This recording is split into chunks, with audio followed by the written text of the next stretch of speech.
بسم الله الرحمن الرحيم الحمد لله رب العالمين حمدا يوافي نعمه ويكافي مزيدا سبحانك لا علم لنا إلا ما علمتنا إنك أنت العليم الحكيم الحمد لله الذي هدانا لهذا وما كنا لنهتدي لولا أن هدانا الله اللهم صل وسلم على سيدنا محمد مفتاح باب رحمة الله عدد ما في علم الله صلاة وسلام دائمين بدوام ملك الله وعلى آله وصحبه عدد كل ذرة ألف مرة نويت التعلم والتعليم والتذكر والتذكير والنفع والانتفاع والإفادة والاستفادة والحث على التمسك بكتاب الله وسنة رسوله صلى الله عليه وسلم والدعاء إلى الهدى والدلالة إلى الخير ابتغاء وجه الله ومرضاته وقربه وثوابه سبحانه وتعالى ربنا آتنا من لدنك رحمة وهيئ لنا من أمرنا رشدا ربنا زدنا علما آمين يا رب Assalamu alaikum wa rahmatullahi wa barakatuh.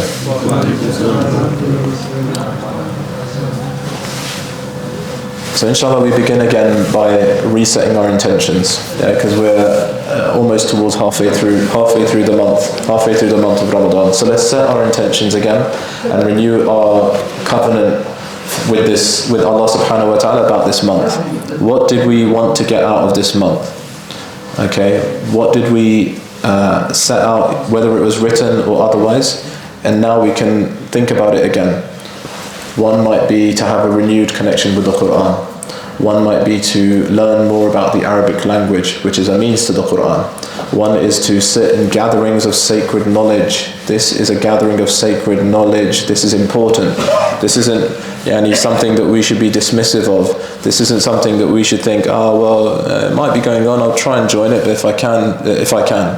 No, this is a gathering of sacred knowledge, and the gatherings of sacred knowledge are places of immense blessings from Allah subhanahu wa ta'ala. So to sit in these gatherings is an immense blessing, not because of me, but because of the subject matter. It is Allah and the words of the Prophet sallallahu alaihi wasallam. Okay, that might be another intention to gain good character traits, to serve others, khidmah, to be a khadim is amazing. If you go to anywhere where there's a traditional institute, you'll have the sheikh, you'll have the teacher, and you'll have his khadim, his helper. And the one who's helping towards a good act, he has a similar reward to the one who's doing the good act. So setting up and we have people doing khidmah now, mashallah, Raz by recording, we have others asking questions. That is also a source of a benefit for us.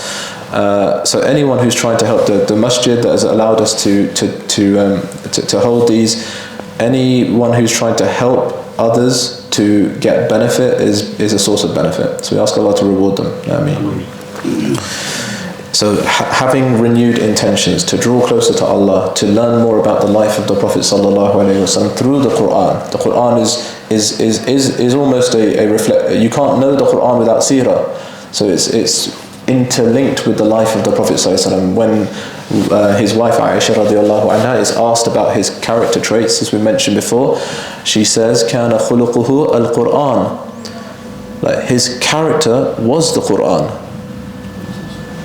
His character was the Quran. So allow us, Ya Allah, by these intentions and by your immense mercy to reflect those character traits within us. Ameen. Ameen.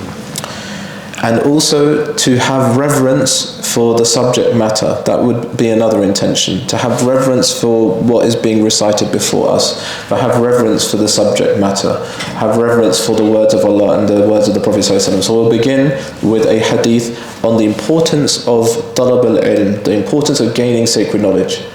Many of us will stop at a certain point. We'll be worshippers. Okay, we'll spend our entire lives being worshippers. But we must be a community that is revived in seeking sacred knowledge. This is the crisis of our community, unfortunately. That was built on sacred knowledge, right from the start. If you think of how early on, the Sahaba, the first 3 generations, and then also after that, Imam Bukhari, rahimahullah, he passed away in the year 256 after Hijrah. How early is that for a community to be so focused on knowledge and gathering knowledge, and now it benefits us, over 1,000 years later. We're very concerned in secular knowledge. We're very concerned in progressing in the dunya. and being a doctor, an engineer, a lawyer, these things are praiseworthy, okay? But the true person of knowledge is the one who knows Allah and acts according to His commands. Okay, so this is a hadith narrated by Imam al-Tirmidhi rahimahullah. And he mentions وعن أبي أمامة رضي الله عنه أن رسول الله صلى الله عليه وسلم قال. Abu Umama, yeah, he mentions, رضي الله عنه, he mentions that the Prophet ﷺ said, فضل العالم على العابد, the superiority of an alim, of a person of knowledge, over a worshipper, على العابد, كفضلي على أدناكم, is like the superiority of me over the lowest of you. Alright, this is the ranks. Yeah, the Prophet ﷺ is the best of creation, bil itlaq, no doubt about it. Yeah, so yeah, that comparison is that the best of creation is that difference is between that and the lowest of the Muslims amongst us. Yeah. ثم قال, and then he said, Rasulullah sallallahu alaihi wasallam, then he also said, Inna Allah wa malaikatahu, most certainly Allah and His angels, wa ahla samawati wal ard, and the inhabitants, the dwellers of the heavens and the earth, hatta an namlata, fi juhriha, even an ant in its hole, wa hatta al huta, even the fish in the water, la yusalluna ala muallimi an-nasi al-khair, they supplicate in favor of those who teach people sacred knowledge. Everything in the heavens and the earth, pretty much, yeah, the angels, let's take it from the bottom up, from the fish in the sea, to the ant in its hole, to the dwellers of the heavens and the earth, to the angels, and Allah Himself, Jalla Jalaluhu, in His magnificence and glory, is supplicating for the person who is teaching sacred knowledge. Right, and we all have a portion that we can teach. Right, if you have some interesting thing that it might even be this hadith. It might even be this hadith that you write down and you benefit from it, and then you might post it somewhere. And you don't just post it randomly. You find the words of the hadith and you confirm it and you add it to and you share it with others. However, this is something that we can all have a portion of. Yeah. And then obviously the more you learn, the more you benefit and benefit others. And the extent to which you benefit is actually the extent to which you implement what you learn. Right? Loads of people can know information, but how many of them, does it result in transformation? There might be many people who have memorized the Quran, but they might not know a single ayah of translation of what it means. And it's good to memorize the Quran. Okay. But it's mentioned regarding it's a scholar versus the worshipper. But I can't even dream of being a scholar. I can be a student, but not a scholar, isn't it? Yeah, that's a good question. It's a bit discouraging. Not discouraging, demotivating. Okay, yeah. So Hassan Bai says it's a bit demotivating because it mentions a scholar over a worshipper, an alim. What we say, people can look at this glass half full or half glass empty. For me, it's a positive and it's motivating. Why? Because the principle is there of a learned person over an unlearned person, right? So the more you elevate in terms of learning this religion, the more you are then closer towards this comparison. Yeah, you're never going to get towards. Some people are alamas, like they were born and raised and live and die this way. And we saw them on our travels, and you can see them too. You can see them in the subcontinent, let alone, you can see them in the UK. Some people, mashallah, spend their entire lives learning sacred knowledge and living it. Yeah, but for us, it's the principle, is learning more, means that you're more beneficial. You have more benefit towards people, isn't it? Like, you have a role and responsibility, particularly as a man in your household, whether it's with siblings or parents or children or nephews, nieces, wife, you're all meant to guide them. And miskeen, the one who sits there and he doesn't know anything about his religion, he actually lets other people guide him. That's not a man. Like, we have an understanding. We should know what is rujula in this religion. being a man, and it's unfortunately it's something that causes people confusion in this day and age. What is a man? Some people ask, what's a woman?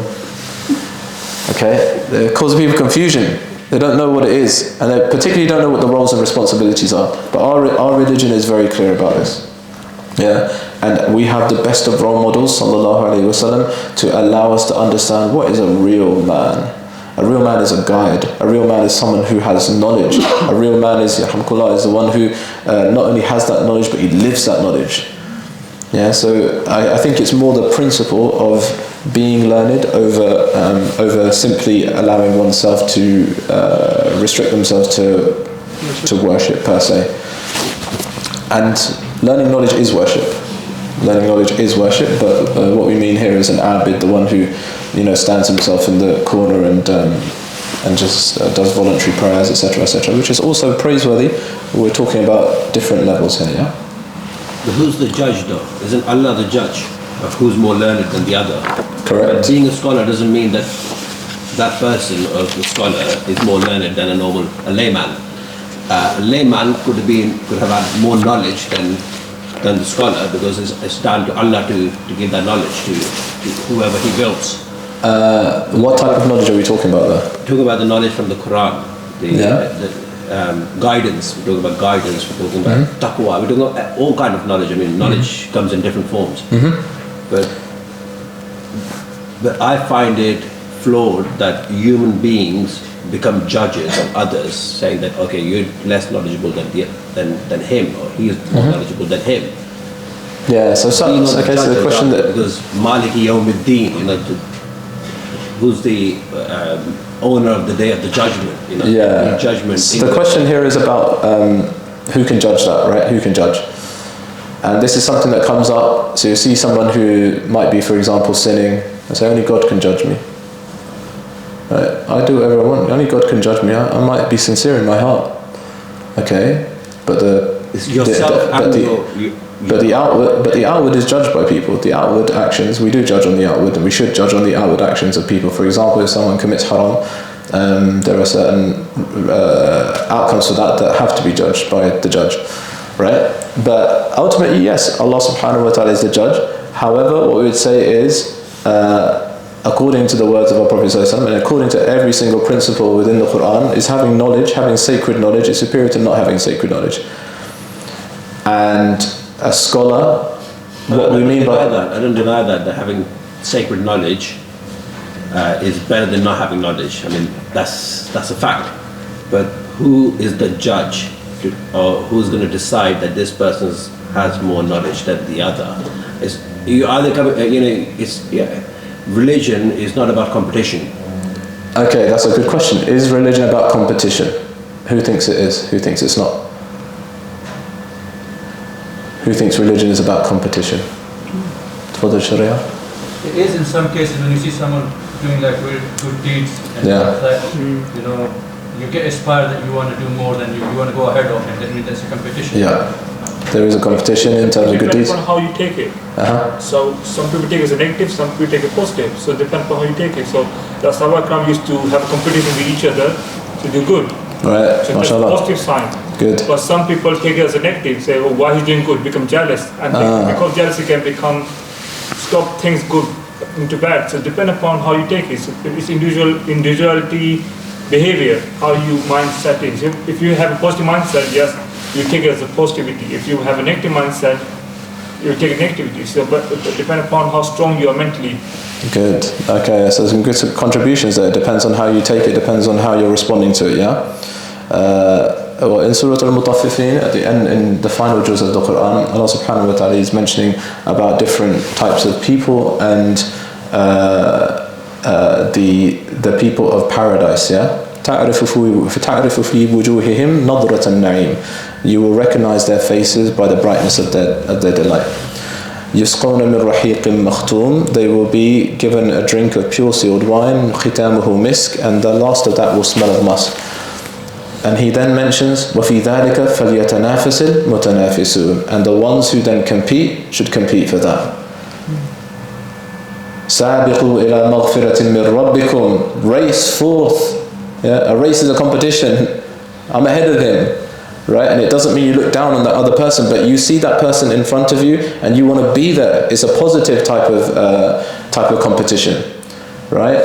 This is one of the forms of jealousy that is allowed, actually. Yeah? You have a jealousy that's impermissible, yeah, and an envy, yeah, which is called hasad, and then you have a positive form of envy, which is called ghibta, yeah, which is you see someone doing good, you see someone memorizing the Quran, learning the Quran, teaching the Quran, someone of greater knowledge, and you want to be like them, and you want to actually supersede them, and that can be a source of great inspiration.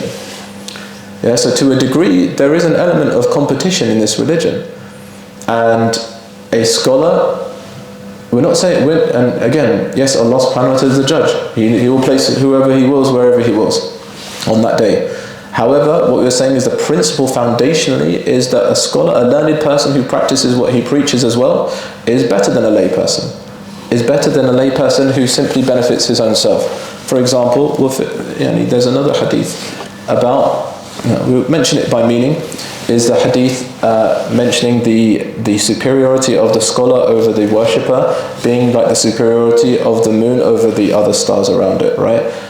So the one benefits itself, and the other one, it benefits entire communities, entire generations potentially.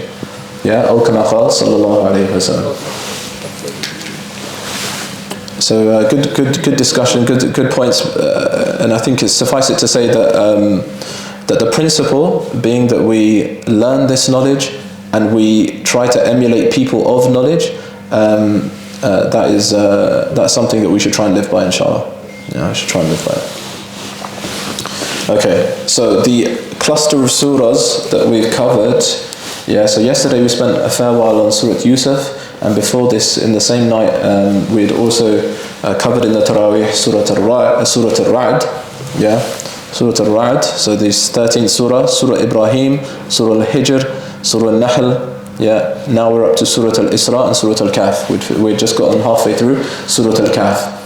Now, I don't want to simplify, but because of time, we'll cluster up a few surahs together, i.e. Surah Al-Ra'd, Surah Ibrahim, Surah Al-Hijr, and Surah Al-Nahl. Yeah, that a lot of the themes and principles of these surahs are the same as other Makki surahs. Yeah, for example, Surah Al-Ra'd is a Makki surah, and it considers those principles that are established in most of the Makki surahs, which are the wahdaniyah of Allah subhanahu wa ta'ala, the oneness of Allah, al-risala, the messengership, not only of the Prophet sallallahu alaihi wasallam, but all those who came before, al-ba'th wal-jaza, the raising on that day, and the day of judgment and reward, yeah, or punishment. May Allah give us reward and not punishment. I mean, all of us in Allah. And there are certain ayat, certain surahs, certain ayat within the surahs which emphasize different principles, yeah, whilst covering these main themes. And one of them, which many people will be aware of, and for example, in Surah Al-Ra'd, the principle of the remembrance of Allah subhanahu wa ta'ala, yeah. الذين آمنوا وتطمئن قلوبهم بذكر الله ألا بذكر الله تطمئن القلوب. Those who believe in Allah subhanahu wa ta'ala and whose hearts find rest in the remembrance of Allah subhanahu wa ta'ala, most certainly there's no doubt that the hearts find rest in the remembrance of Allah. There's nothing in this world that is going to allow us to have that peace and contentment in the heart except knowing Allah, remembering Him. And this is why we mentioned these gatherings. Yeah, these are the gatherings of sakina and rahmah from Allah subhanahu wa ta'ala. Allah is pleased with these gatherings. Why? Because we are trying our best to remember Him, to draw closer to Him.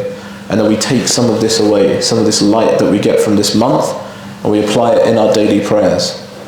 So if we want to know the degree to which we're remembering Allah subhanahu wa ta'ala, then we should think about, where am I in my prayer? Do I actually think of Allah when I'm in my prayer? Do I think of my shopping?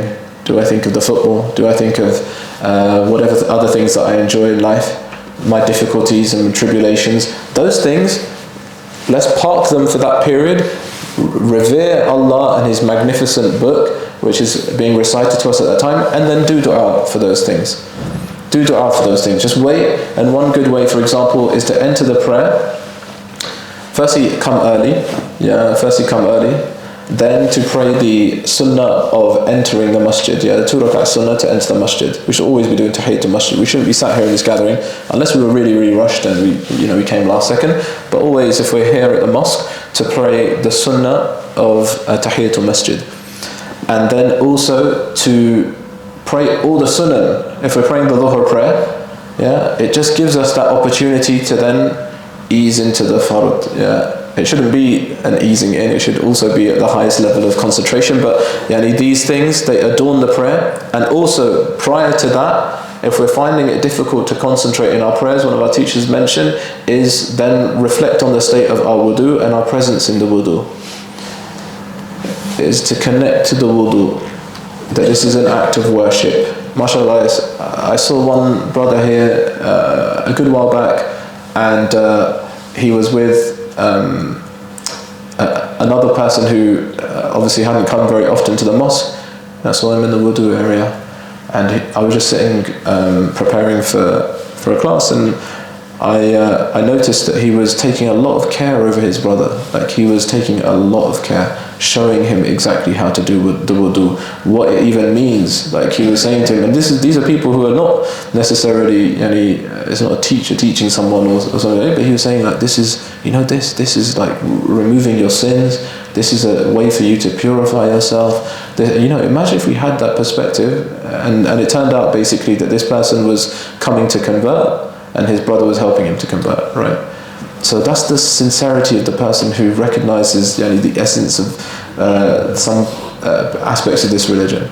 And we're born, a lot of us, we tend to be born with it, so we lose that. But it's just, these are reminders, right? Have presence in the wudu, and recognize that this is a preparation to enter into the presence of your Lord Jalla Jalaluhu. أَلَا بِذِكْرِ اللَّهِ تَطْمَئِنُّ الْقُلُوبِ. And even in our dhikr, how are we in our dhikr? How are we in our dhikr? One of our teachers, when we were just traveling, we were doing a ziyarah, and he mentioned one of the scholars of the past.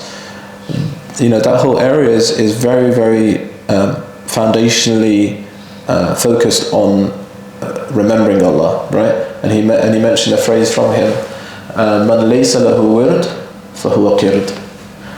Right? In Arabic, it's quite funny. It rhymes, and he says, the one who doesn't have a wird, what's a wird? Zikr? Like a regular kind of set portion of adhkar that he does, fahuwa qird, then he's a monkey. He's a monkey. Why is it? And he also mentioned why? Because he just swings around from this place to that place. He's not focused, and he's not guided and structured in the way that he remembers Allah. Because you'll see some people, they'll be like, oh, it's really good to say Hasbunallah wa ni'mal wakeel, and they'll do it one day, and then they won't do it another day, or they'll do it at different times, and they might do it at times which are not the most praiseworthy, right? Which are still praiseworthy always to remember Allah subhanahu wa ta'ala, but some are better in certain times. Yeah? This is hadith regarding Prophet talk about the tree, we move around and then eventually come back to the first one. Is there any hadith regarding that? There's an ayah in the Quran about the tree being firmly rooted, not being swayed around. But that's more about belief and disbelief. But no, you're right. There are those references. But he was just saying it from his own sort of like explanation. He was sort of saying, well, he kind of like swings around from a tree to tree. And what we want to emphasize about this is there are different books of adhkar that we can get. Beyond this one on the wall. Like this one, okay, this is one form, but it's not the only form, and it may not always be the most comprehensive form as well. Especially the times of Fajr, right, and just before Maghrib. These are the times when the angels congregate and they see exactly what is this person doing. It's the time of the changing of the guard of the angels. They see, how did you find this person? Oh, he's remembering you, Allah subhanahu wa ta'ala. He's praying to you and he's remembering you. So one of the awrad is called the Wird al-Latif. Wird al-Latif. Okay? And these are all collections of adhkar from the Quran and the Sunnah, subhanAllah, like if you read all of them, even from a rudimentary perspective, you would be very struck by them. But the du'as there that the Prophet ﷺ made are so beautiful and so relevant to us. Allahumma inni, so they would recite this from morning to evening. Partway through it, Allahumma inni a'udhu bika min al-hammi wal-hazan. Oh Allah, I seek refuge refuge in you from ham and hazan, from anxiety, from being preoccupied by things and being sad about what's happened. So you're thinking about the future and you're sad about what's ever happened. Hammi wal hazan wa na'udhu bika min al-ajzi wal kasal. I seek refuge in you from being unable to do things and lazy. Ajz wal kasal. Yeah, wa na'udhu bika min al-jubn wal bukhl. Yeah, Allahumma inni a'udhu bika min al-hammi wal hazan. I think jubn wal bukhl is the second one. Yeah, jubn wal bukhl, to be cowardly and miserly. To be cowardly and miserly. Yeah, وَقَهْرِ الرِّجَالِ وَغَلَبَةِ الدَّيْنِ. Yeah, to be overwhelmed by men and to be under the suppressed, to be suppressed by men or oppressed by men, and full of debts. Now all of these, mashallah, they have a beautiful connection between them as well. Yeah, if you think about anxiety and sadness, one's about the past, one's about the future. The idea of jubn and bukhl, being cowardly and being miserly, because if you're not someone who spends openly, you're a coward. If you don't give in charity freely, you're a coward. You're worried about who's going to provide for me. Allah's going to provide for you. This is actually, and particularly zakat. If people are not paying their zakat, there's a big mental problem with that person, a spiritual problem. And people try and then, move their assets around or do things in order to avoid zakat and pay less. Well, that was that person. This is for the impoverished people around us. Yeah, this is for the impoverished people around us, and ideally it should be in our own community. We live in the UK. You can send it to other places if you wish, and there are people in desperate need there. But also, we should try and help the Muslims. There are people in dire need here as well in the UK. So this is one example of a du'a that's very beautiful, and in this book of awrad called the Wird al-Latif. Wird al-Latif. And there are other books that you can get, but one should be very, very firm on having a practice of awrad after every single prayer, and particularly the Fajr and Asr times, or leading into Maghrib time. Yeah? Okay. Then we then had after this surah in Surah Al-Ra'd.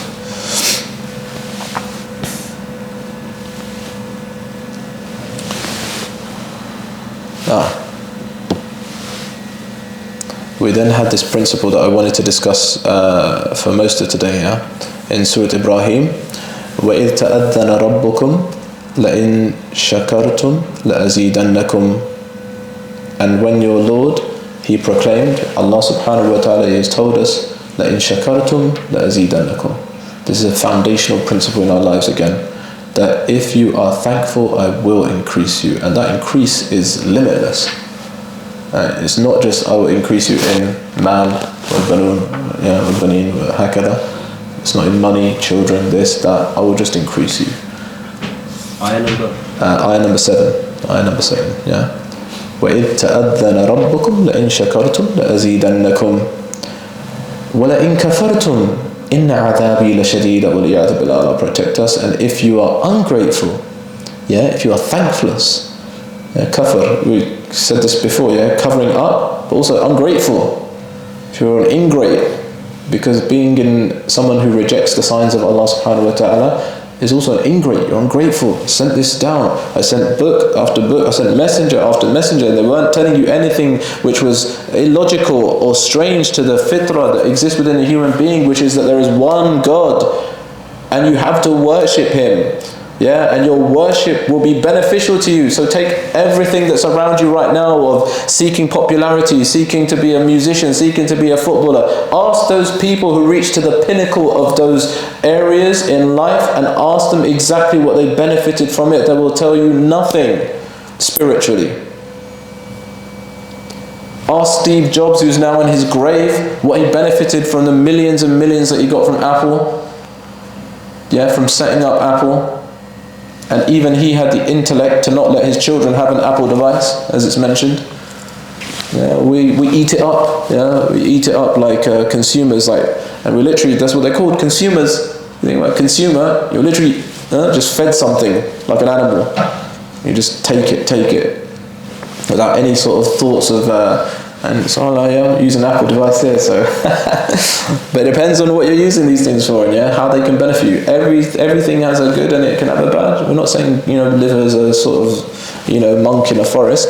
What we're saying is that let's have some intellect and be thankful to Allah subhanahu wa ta'ala. The person of intellect is a person that's grateful in their hearts, and Allah is the one who guides. So may Allah keep us on guidance. It's really important. This is a gift. This religion is such a gift. And we need to keep sharing that gift. We need to be thankful for that gift, as Allah said, لَإِن شَكَرْتُمْ لَأَزِيدَنَّكُمْ. And one of the scholars of the past, a very mashallah, Mubarak scholar, Imam Junaid rahimahullah, he was around about 7 years old, and he's sitting in a gathering, and the sheikh is teaching about this subject, and teaching about gratitude. And one of the questions that's put to the class is, what is gratitude? What is this idea of gratitude? And people are sort of thinking and reflecting and pondering, and none of them can really fully answer it, right? None of them can fully answer what is gratitude. It just means like when you're given something, you're happy. Yeah?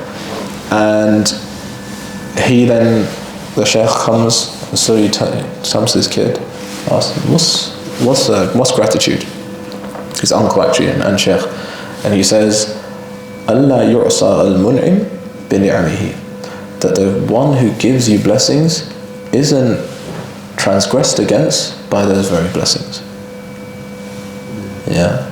This is gratitude. To be grateful for a gift is to use it in the way that Allah subhanahu wa ta'ala has ordained for it to be used. These eyes, they were ultimately meant for that meeting with Allah. They were ultimately meant for that pure gaze, inshallah, may Allah grant us it, a gaze at the divine countenance. Yeah? And they were made to look at the countenance and the blessed features of our Prophet Muhammad sallallahu alaihi wasallam on that day, isn't it? That's what these eyes were made for. How can we meet eyes with the Prophet sallallahu alaihi wasallam and he has the most firasa, the most insight, and he can see what your eyes have looked at. You want to look at the best of creation, someone who's endowed with nubuwwah and all of his companions. You want to meet his companions. You want to meet your own mothers, Aisha radiallahu anha and Khadija radiallahu anha. You want to meet them and in a state of humility and to gaze upon those people who gave everything for this religion with eyes that looked at haram. And not only the ones that looked at haram, but they looked at haram in the month of Ramadan. You want to shake hands and to touch the blessed hand of the Prophet ﷺ and to take from his hold a glass after which you'll never feel thirsty again, and you want to take it with a hand that did haram, that what was it doing, whether it was on the internet or hurting someone physically or with a tongue. There's no quicker route to the hellfire than the tongue. Most of us, whether we're men or women, we can't control it. We can't control it. It's the harvest of which will lead those who misuse it into depths upon depths in the hellfire, as the Prophet ﷺ has told us. Will lead us astray. All of these, these amazing gifts that we've been given are all to be to be used in a way for which they were created, which is to worship Allah subhanahu wa ta'ala and not to transgress against Him. That's gratitude. That's gratitude, mashallah. A really beautiful, beautiful way to describe it, yeah. And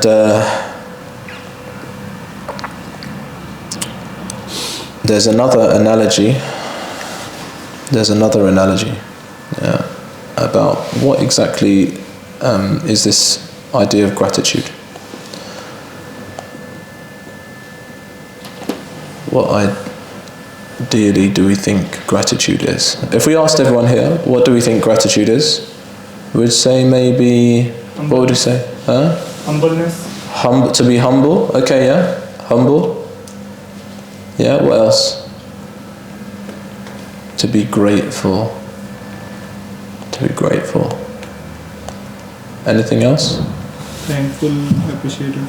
To be appreciative, okay, yeah. Okay, anyone else? Acknowledging, yeah, that's nice, yeah. To acknowledge your blessings. Okay. Praising Allah subhanahu wa ta'ala as He ought to be praised. Praising Allah as He ought to be praised, yeah, very beautiful, yeah, mashallah. Excellent. Yeah. So one of the Imams of the past, Imam Ja'far as-Sadiq, the early Imams radiallahu anhu, is approached by a group of people and he was asked, what is, so not gratitude particularly, but futuwa, which is one of the traits, gratitude is one of the traits of people of futuwa, which is like chivalry, like to be spiritually chivalrous, yeah, futuwa. And he's asked about this and asked them what they thought, and they said, when we're given gifts, we're grateful, and when Allah subhanahu wa ta'ala withholds gifts, we're patient. You know, this is like a good balance of what is a grateful person. When you're given something, you're grateful, and when you're not given it, you're patient. He turns away and he says, radiallahu anhu, this is how the dogs are in Medina. Sorry? This is how the dogs are in Medina. And you give a dog a little treat, thank you so much. And then if you don't give it, if it's well trained, it'll just be patient like that. Yeah. And he says, and then people, well then what is it? We're thankful if Allah gives us something, and we're patient if not. And he says, the true person of futuwa, person of excellence, is when we're given gifts, we prefer others to have those gifts. And when gifts are withheld from us, we're grateful. So it takes it up a level. When you're not given something, you're grateful, because you know who is the giver and who has your best interest in heart, or best interest is Allah subhanahu wa ta'ala. Everything He does for you is good. If He withholds, it's good. It's all good. And it's really hard to reach the state. Yeah? It takes practice and training. And sometimes we might receive a blow from life and it causes us to reflect on this and afterwards you see, thank you Allah for not giving me that. And you really, really want something, and you think, yeah, it's the best, I've got my own best interest in heart, yeah. And this is another dua from the Wird al-Latif. وَلَا تَكِلْنِي إِلَى نَفْسِي وَلَا إِلَى أَحَدٍ مِّنْ خَلْقِكَ طَرْفَةَ عَيْنٍ. Don't leave me to me or any of your creation for the blinking of an eye. Don't leave me to me. So can you repeat the initials of that dua again? وَلَا تَكِلْنِي إِلَى نَفْسِي وَلَا إِلَى أَحَدٍ مِّنْ خَلْقِكَ طَرْفَةَ عَيْنٍ. Yeah, and it's part of the dua. Yeah, it's actually in this book. In the Khulasa. It's a good book to have, mashallah. It's Mubarak, mashallah, yeah. We'll share it. We'll share it afterwards, yeah. Here it is. أصلح لي يا حي يا قيوم برحمتك أستغيث ومن عذابك أستجير أصلح لي شأني كله ولا تكلني إلى نفسي ولا إلى أحد من خلقك طرفة عين. يا حي يا قيوم, calling on Allah subhanahu wa ta'ala.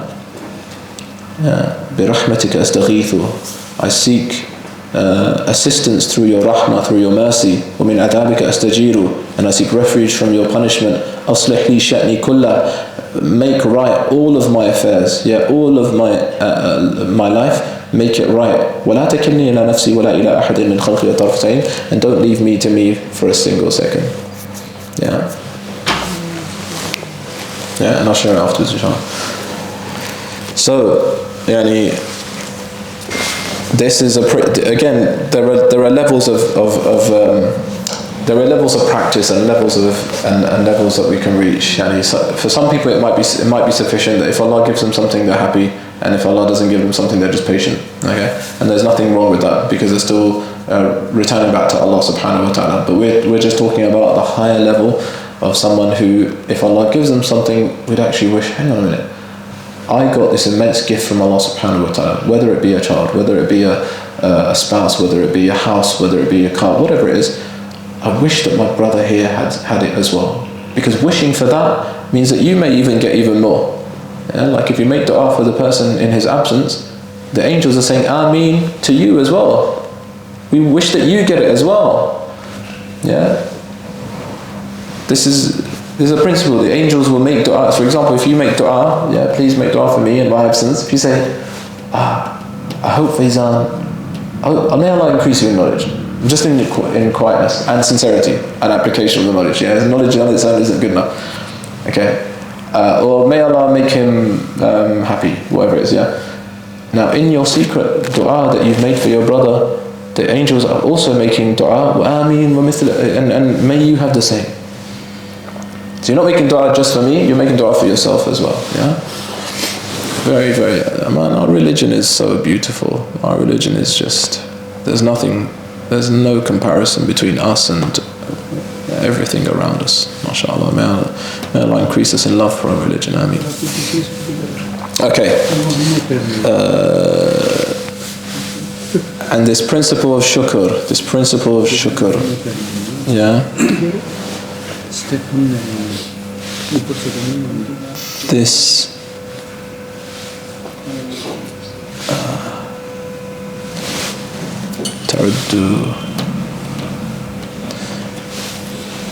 okay, and Surah Ibrahim again, yeah, in ayah 34, وَآتَاكُم مِّن كُلِّ مَا سَأَلْتُمُوهُ, and He gave you all that you asked for.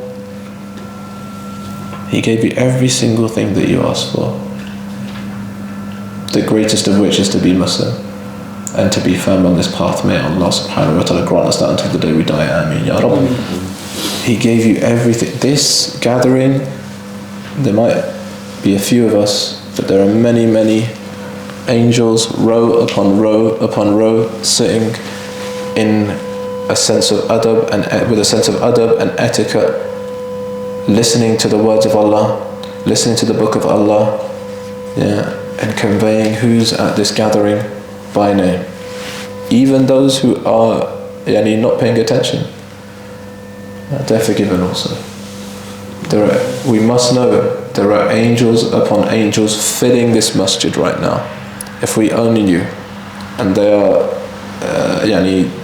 are conveying our presence to Allah subhanahu wa ta'ala. وَحَفَّتْهُمُ الْمَلَائِكَةُ, as we said before, that in the gatherings where sacred knowledge is taught and the Quran is recited and taught, that the angels completely encompass them in their wings. MashaAllah. That's why there's a sense of peace that you wouldn't necessarily find going to the shops or other places, because the book of Allah, this is not the speaker, it's the spoken. It's what Allah subhanahu wa ta'ala is teaching us. وَآتَاكُم مِّن كُلِّ مَا سَأَلْتُمُوهُ وَإِن تَعُدُّوا نِعْمَةَ اللَّهِ لَا تُحْصُوهَا. Who knows what this means? This is quite a famous ayah that's repeated twice actually. وَإِن تَعُدُّوا نِعْمَةَ اللَّهِ لَا تُحْصُوهَا. If you were to count the blessings of Allah subhanahu wa ta'ala, you wouldn't be able to count them. You wouldn't be able to count them. Try one blessing that Allah has given you. For example, let's say my sight. Now, to learn about the eyes and sight is like a lifetime's work for people, isn't it? It's literally a job for optometrists and eye specialists. Beyond that, yeah, different forms of you actually need different specialisms, isn't it, for the eye? Like it's not just one person who knows. I know about the eye. I learnt it in 3 years in undergrad. No, like you need specialism for specific aspects of the eye. And we're not just talking about thank you Allah for making me healthy. Okay, no, your health is composed of so many different aspects. But starting with that and then breaking it down and trying to oh Allah, I'm so thankful for breathing. Okay, well, your breath, where did that come from? Who's making you breathe, right? Every single breath. Yeah, and every single time we're breathing, we're getting one step closer to our meeting with Allah. And Allah's filling our chest with oxygen and allowing us another moment to do tasbih of Him, allowing us in our hearts to be thankful to Him, allowing us to do salutations to the Prophet ﷺ. Our tongues, as we said before, if we're to actually enumerate the favours of Allah subhanahu wa ta'ala, that means then being grateful for them and actually using them in the best possible way. There's no harm right now if you want to do dhikr in your separately, but what does Allah tell us? And subhanAllah, some of the statements in the Quran about the nature of mankind are very hard hitting. Innal insana ladhalumun kaffar. Most certainly, man is an extreme wrongdoer. Dhaloom, he does dhulm, he's an oppressor. Or kafar. He's also someone who's ungrateful. Most people, قَلِيلًا مَا تَشْكُرُونَ. Only a few of you will give thanks for your blessings from Allah subhanahu wa ta'ala, isn't it? And we reflect on our own selves in that, We reflect on our own selves. We don't look at other people and say, oh, you're so ungrateful. No, we reflect on our own selves when we say, and we understand exactly where we're at with Allah subhanahu wa ta'ala. And He tells us, Jalla Jalaluhu, a few ayat afterwards, أَلَمْ تَرَ أَنَّ اللَّهَ خَلَقَ السَّمَاوَاتِ وَالْأَرْضَ بِالْحَقِّ. Do you not know that Allah subhanahu wa ta'ala created the heavens and the earth in truth? إِن يَشَأْ يُذْهِبْكُمْ وَيَأْتِ بِخَلْقٍ جَدِيدٍ. If He wanted to, He would wipe you all out and come with a new creation. If you're ungrateful and you're a dhalim and you're an oppressor and you're some a loser basically, who just follows your own desires, and the worst thing one of our teachers mentions is that in this day and age, we have people who are not only taking their own desires as an idol and something to be worshipped, but they are even worse than that, is that they're having their own desires being played with by others, and they're taking other people's desires as their own gods. Right? So there's one thing, I'm deciding I'm just going to do it. I just do it. I'm going to do everything that I want. Right? You're not doing everything that you want anyway. When you say that you're doing that, what are you following? You're following a culture and a society around you that is programming you to do certain things, isn't it? That's the whole point of trends and fashions and things which become a cultural phenomena, is that you're not actually following your own desires. Even worse, you're following the desires of other people. Isn't it? Like these fads that come around, and even intellectual fads, these things that weren't even points of discussion maybe 10, 15, 20 years ago. Now they become constant discussions on social media and on people who think that they have quote-unquote free will. And it's all from shaitan. It's all from shaitan. These things are all from shaitan. And Allah subhanahu wa ta'ala tells us about the plot of shaitan as well in Surah Ibrahim later on. وَقَالَ الشَّيْطَانُ لَمَّا قُضِيَ الْأَمْرُ. And shaitan will say, when the matter's decided, when it's all said and done, what does he tell us? إِنَّ اللَّهَ وَعَدَكُمْ وَعْدَ الْحَقِّ. He knows it. The shaitan knows. Most certainly, what Allah promised you was true. وَعْدَ الْحَقِّ وَوَعَدْتُكُمْ فَأَخْلَفْتُكُمْ. And I promised you something, but I betrayed you. So you think following the desires of shaitan, and things that Allah has defined for us as shaitani, as things which are mukhalafa of Allah's sunnah and of what Allah subhanahu wa ta'ala wants of us, you think you're going to get any benefit from that? This is what these people get to when they get to the higher echelons of society, and they find, oh no, what shaitan promised me, or what I thought, they don't even think about shaitan, what I was promised, use it in the third person, what I was promised didn't come true. I thought of getting all of this money and all of these things, women and fame, thought it was all going to help me. And it didn't come true. فَأَخْلَفْتُكُمْ وَمَا كَانَ لِيَ عَلَيْكُمْ مِنْ سُلْطَانٍ. And I didn't have any authority over you. Actually, it wasn't me. Yeah, even he is at that time is this is the nature of shaitan, is slippery. You know, you meet somebody who's slippery, you can't really pin anything on him. He's not firm. As we're talking about rujula as well, maniyas, firm. Okay, I decide to do something, obviously, something praiseworthy and good and guided by the Sunnah of the Prophet ﷺ. I decide to do something, I'm firm. But he, I promised you this, and but I didn't have any authority over you. إِلَّا أَن دَعَوْتُكُمْ فَاسْتَجَبْتُمْ لِي. Except that I called you and you responded to me. I called you and you responded to me. I didn't do anything. فَاسْتَجَبْتُمْ لِي. And what does Allah tell us in Surah Al-Baqarah? فَاذْكُرُونِي أَذْكُرْكُمْ وَاشْكُرُوا لِي وَلَا تَكْفُرُونَ.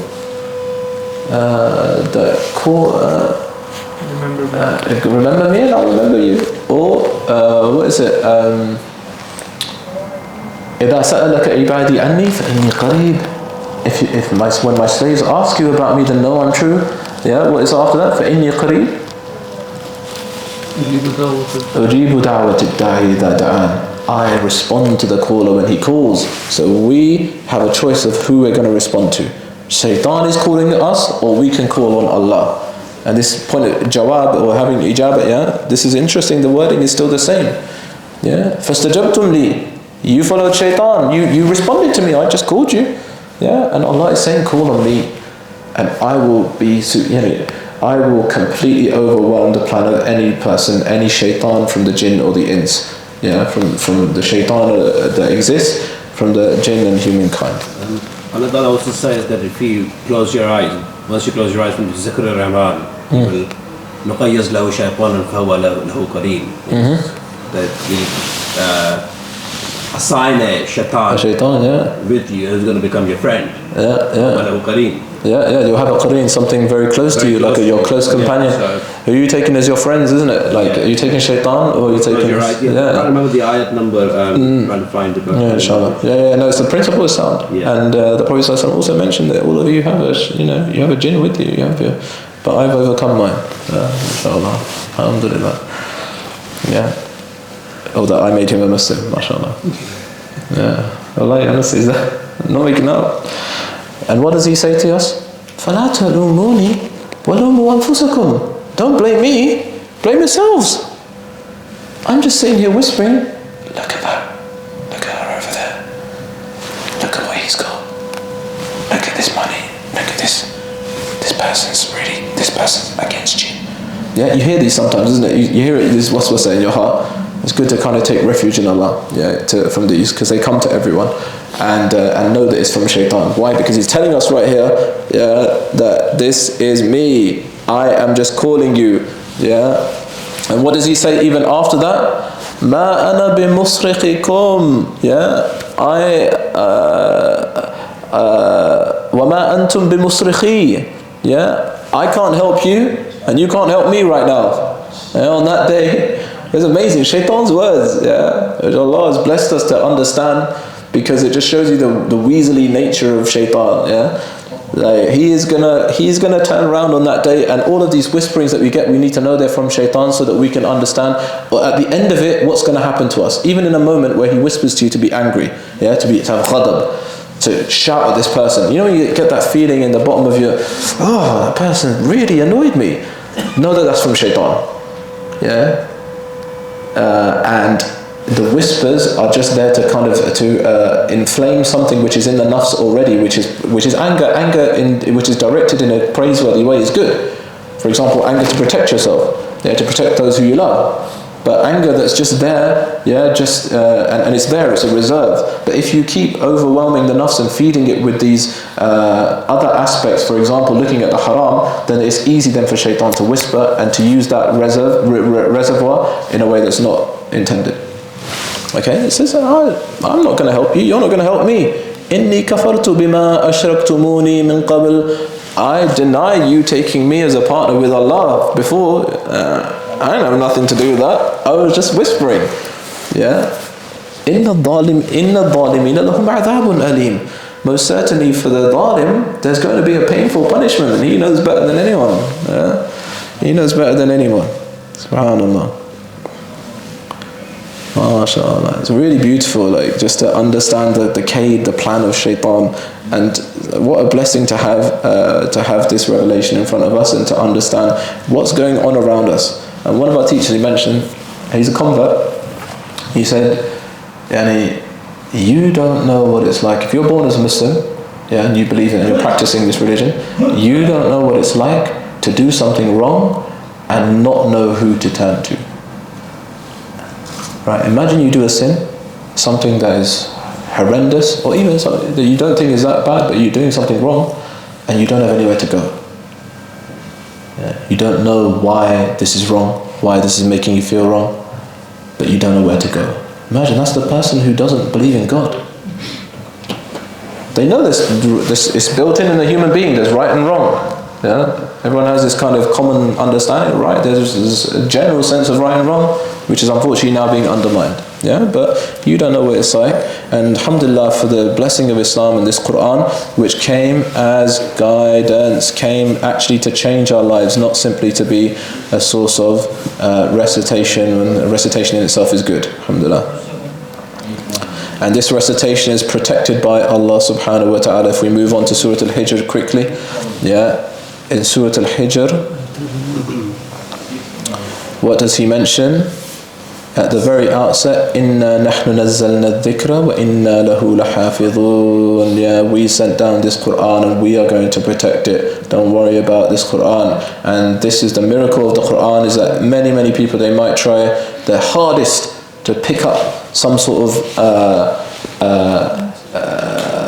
to try and find something within it which they may class as a shortcoming. There be no shortcomings ever in the words of Allah subhanahu wa ta'ala. Not a single harakah, not a single letter can be found that is out of place. And there is no one inconsistency in the Quran, in the book of Allah Jalla Jalaluhu. This is a miracle of this Quran. If you look at other scripts and other scriptures, they don't even claim that it's directly from God.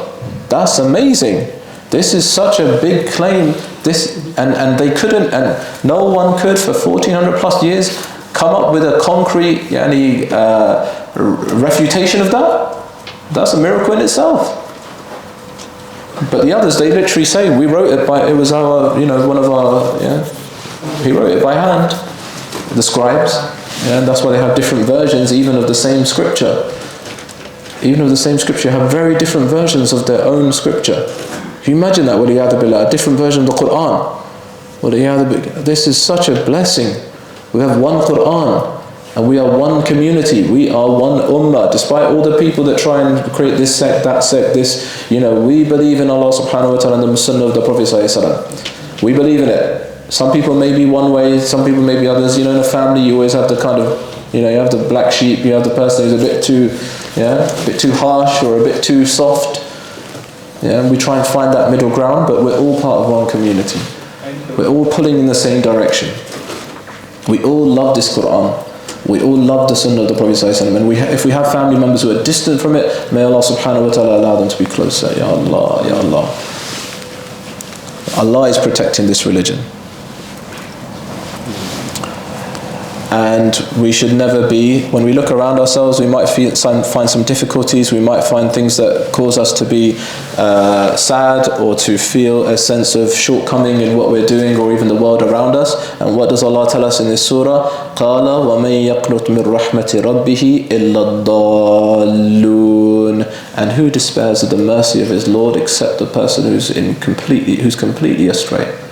Yeah, ayah 56, Surah Al-Hijr.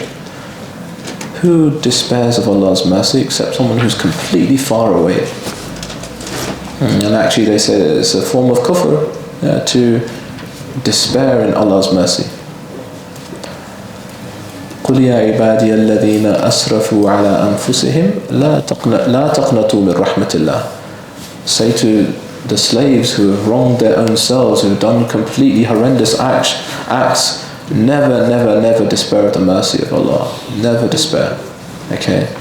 Allah, as we said before, Allah is on our side. He wouldn't have given us this revelation if He wasn't on our side. He wouldn't have allowed us these gatherings if He wasn't on our side. He wouldn't have allowed us to reach the month of Ramadan if He wasn't on our side.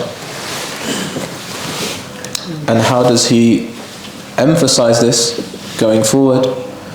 In this same very surah, And subhanAllah, you'll see so many correlations, and these are just from what I've just through picking up from through recitation or through the Taraweeh itself, and you'll find it and this is another reason to learn Arabic.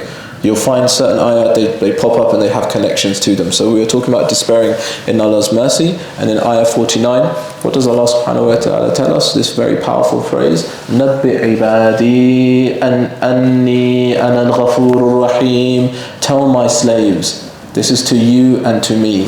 We want to be the ibad of Allah subhanahu wa ta'ala. We want to be actually the muttaqeen of Allah subhanahu wa ta'ala. We want to be the muhsineen of Allah subhanahu wa ta'ala. May Allah make us and our loved ones of them. Ameen. Yeah, say to my slaves, tell them, declare it. Yeah, tell everyone. What should we tell them? Anni ana al-ghafur rahim. That most certainly I am the one who forgives often, and I am the most merciful. وَأَنَّ عَذَابِي هُوَ الْعَذَابُ الْأَلِيمُ. And my punishment is a painful punishment. But Allah Himself is Al-Ghafur Rahim. Yeah, and He's Shadid al-Iqab as well. He is a one who will give people. He will requite people with their punishment as well. Okay. And this hopeful nature, this hopeful aspect of the message of the Quran, and this call to not be despairing. What does we don't only have that for us? Yeah, we don't only have that for us, but the Prophet ﷺ, right at the end of the surah, is told, and this is really beautiful. When Allah subhanahu, and this is another proof of the Quran. No one talks like this. No one starts giving themselves advice. No one has a third person, second person, first person relationship with different aspects of the words that they even say. Let alone these words are literally coming out of the words of the Prophet, out of the blessed tongue of the Prophet ﷺ, right? It's not something written down. Oh yeah, and this happened and that happened, like the other scriptures. So human beings do not speak like this. وَلَقَدْ نَعْلَمُ أَنَّكَ يَضِيقُ صَدْرُكَ بِمَا يَقُولُونَ. And we know that your chest is constricted by what they're saying. Like we know, Allah knows. And it might be that there are some people, they say very hurtful things to us, particularly about our religion or things like that. What's the response? That your chest might be constricted. You might feel this dayq. فَسَبِّحْ بِحَمْدِ رَبِّكَ وَكُمْ مِنَ السَّاجِدِينَ.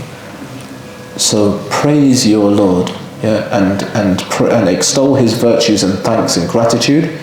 وَكُمْ مِنَ السَّاجِدِينَ. And be with those who prostrate before Allah subhanahu wa ta'ala. And what else? وَاعْبُدْ رَبَّكَ حَتَّى يَأْتِيَكَ الْيَقِينَ. And worship your Lord until there comes to you the certainty. What's the certainty? What's certain? Death. Death is coming. We don't have alhamdulillah, in this religion, we don't have this kind of very odd dichotomy between living and dying. That some people, they start thinking about death. Oh my God, I'm going to die. There's a woman, she wrote an article, I read it recently. It talked about her mother lasting till the age of 90 plus, and she had a significant birthday. I think she turned 60 or something like this. And then she, and at that stage, she realized, oh, I'm going to die. When she got to 60, 60 for a Muslim, you're getting towards... bonus. It's a bonus, exactly. That's a good way to describe it. It's a bonus. Most of us at the moment, we're living on the bonus. If we're past, getting past 40, or 30, late 30s, even like 30s, I would say, is a good... it's a bonus, bonus time. When you start getting the grey hairs, may Allah guide us. But I think every day is a bonus anyway. Every day is a bonus, mashallah. If you are 13 years old, 12 years old, you never know. Every day is a time for you to repent.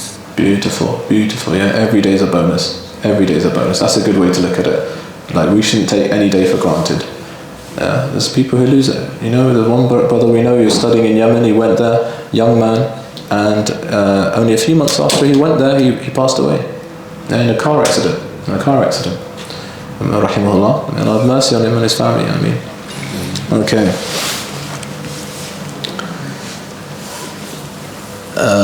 So, okay. So, Sorry. Yeah. Which ayah are you on? this was ayah 97 of Surah Al-Hijr, yeah? Just at the end Stop of... at 139, let's explain that one as well. 139. 139? Yeah. 139 ayah. Huh? Ayah 139. Ayah 139. Surah Al-Hijr? It goes up to 99. No. Or Surah Ibrahim. Ibrahim? Okay, maybe we'll do that afterwards. Yeah, maybe we'll do that afterwards, yeah? And one other ayah that is, I think it's quite important for us to know, yeah? Because we hear it, where do we hear this? Okay, this is important for us to know. Okay, and this was recited just the last couple of days in Taraweeh. Okay, in ayah number 90, okay, of Surah Al-Nahl. It's where we finished one of the, where we began and finished one of the, one of the Taraweehs. إن الله يأمر بالعدل والإحسان وإيتاء ذي القربى وينهى عن الفحشاء والمنكر والبغي يعظكم لعلكم تذكرون. Where do we hear this every week when we're falling asleep? We just sort of trying to pay attention. What is this? This is in the Jummah khutbah, yeah? Foundational principles of this religion. It's worth again having a read of it and understanding that, mashallah, this is, and knowing the context that this is at a time of Jahili Arabs, yeah, who have a sense of honor and code of conduct, but this refines and beautifies, yeah, and codifies a rule of law, yeah. Inna Allah ya'muru bil adl. Most certainly, Allah, He commands you towards justice. Wal ihsan. He wants you to be a muhsin, to be a person of excellence, yeah, to be steadfast. Wa ita'i dhil qurba, yeah, and to help your kith and kin, to help those around you, yeah. Wa yanha 'anil fahsha'i wal munkar. And Allah subhanahu wa ta'ala forbids you from fahsha, all these evil, filthy deeds of disobedience, yeah. And any sort of wrongdoing, and munkar, that which is prohibited by the Sharia, wal baghi, and to transgress against others. Yeah, He forbids you from all of this. يَعِذُكُمْ لَعَلَّكُمْ تَذَكَّرُونَ. He calls you to this, and He admonishes you with this, so that you might take heed. Yeah. So every single Jummah, yeah, when we're sort of fading a little bit, Allah subhanahu wa ta'ala is calling us to wake up. Wake up. This is your life plan. Don't just come here, pray the Jummah prayer and then go home. No, Allah is calling you to, even if we implemented one of these things, al-adl, to be just. Be just amongst each other. Don't transgress. Don't oppress each other. Don't do fahsha. Don't look at the haram and the filth that you're looking at around you. Don't be people of ihsan. When someone wrongs you, then you overlook it. All of these beautiful character traits are what Allah subhanahu wa ta'ala is calling us to.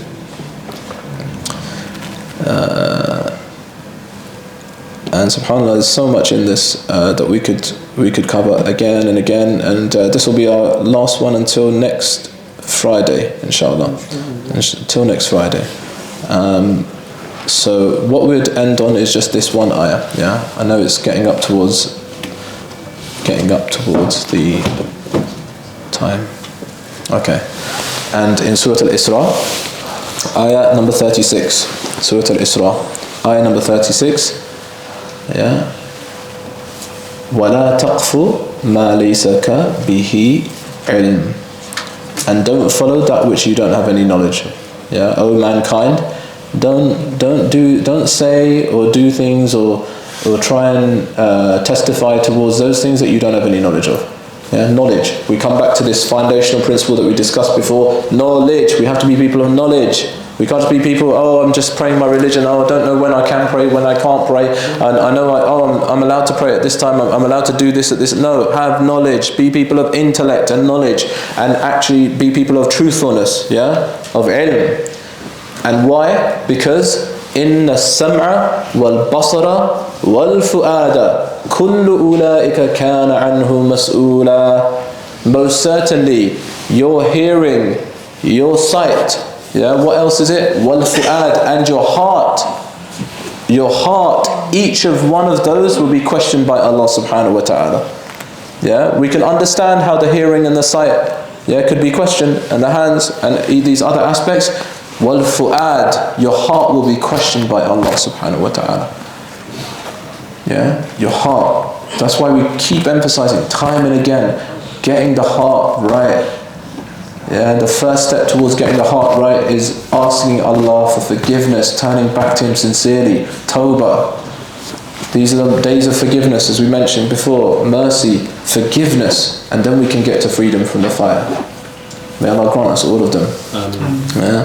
And these character traits, وَلَا تَمْشِ فِي الْأَرْضِ مَرَحًا إِنَّكَ لَن تَخْرِقَ الْأَرْضَ وَلَن تَبْلُغَ الْجِبَالَ طُولًا. Don't walk arrogantly on the earth. You can't destroy the earth by the way you walk, and you won't attain the stature of the mountains. And you see people walking around, even in the mosque. Boom, boom, boom, boom. I know everything. What's he talking about? Who's he to tell me what to do? Huh? You won't destroy. Calm down. Walk calmly on this earth, and the most confident and rightfully confident people aren't arrogant. You know the ones who know they can. You know when someone knows they can win a fight, for example, he's not walking around like whoa, right? He doesn't have to have the arrogance. You know, when someone knows they have a sense of connection with Allah subhanahu wa ta'ala, you don't have to walk. You know when someone does even the ruku', yeah? He does the ruku', just to show he's doing his back extra straight, he's like, really extra, like, put some extra effort into it. It's like, bro, you don't need to show me, and you don't need to show anyone else around you. Yeah? Do it with Allah. Oh, when you hear that, this is another one.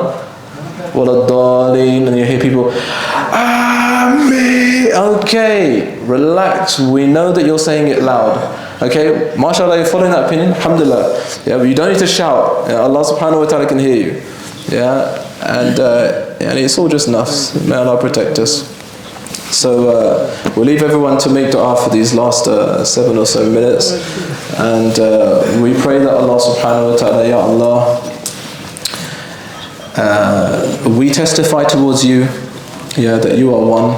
نشهد أن لا إله إلا الله نستغفر الله نسألك الجنة ونعوذ بك من النار نشهد أن لا إله إلا الله نستغفر الله نسألك الجنة ونعوذ بك من النار نشهد أن لا إله إلا الله نستغفر الله نسألك الجنة ونعوذ بك من النار اللهم إنك عفو تحب العفو فاعف عنا اللهم إنك عفو تحب العفو فاعف عنا اللهم إنك عفو تحب العفو فاعف عنا يا كريم يا الله subhanahu wa ta'ala, we ask you, Ya Allah, Jalla Jalaluhu, Ya Hayyu, Ya Qayyum, Ya Dhal Jalali wal Ikram, Ya Arhamar Rahimin, that you forgive us, our spouses, our parents, our family, friends, all of us, anyone who's connected to us in goodness. Ya Allah, we ask that you bless us with forgiveness from you, from all of our sins, greater or lesser, major or minor, revealed or concealed, past, present or future. We ask that you cleanse and purify us of all of our shortcomings, mentally, spiritually, physically, emotionally, medically, psychologically, whatever difficulty that anyone in this gathering has. We ask that you fulfill it, Ya Allah subhanahu wa ta'ala. You lift it from them in khayr and lutf and afiyah. Anyone who's seeking to be married, we ask that you bless them with righteous, happy, healthy spouses and children.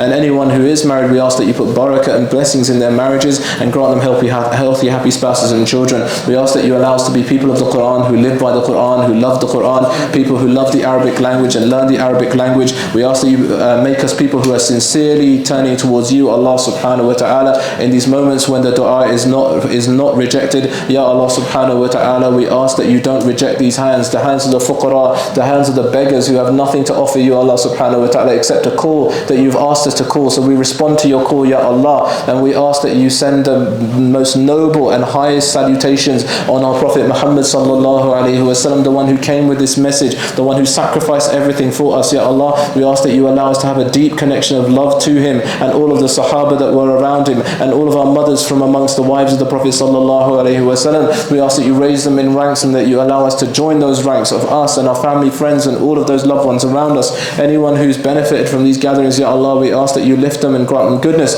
And anyone who's away from this religion, Ya Allah, we ask that you guide them towards this religion. Whether they are Muslims, whether they are not Muslims, those who are practicing, those who are non-Muslims, Ya Allah, we ask that you allow us to be a means of guiding them and allow us to be keys to the doors of goodness and locks to the doors of evil. Ya Allah, everyone everyone who helped to establish this masjid. We ask that you bless them in every single way and you grant them the best of rewards of all the good deeds that are carried out here. And we ask that you, Allah subhanahu wa ta'ala, you don't reject us in this moment of acceptance of du'as and in these days of forgiveness. Ya Allah, we ask that you forgive us.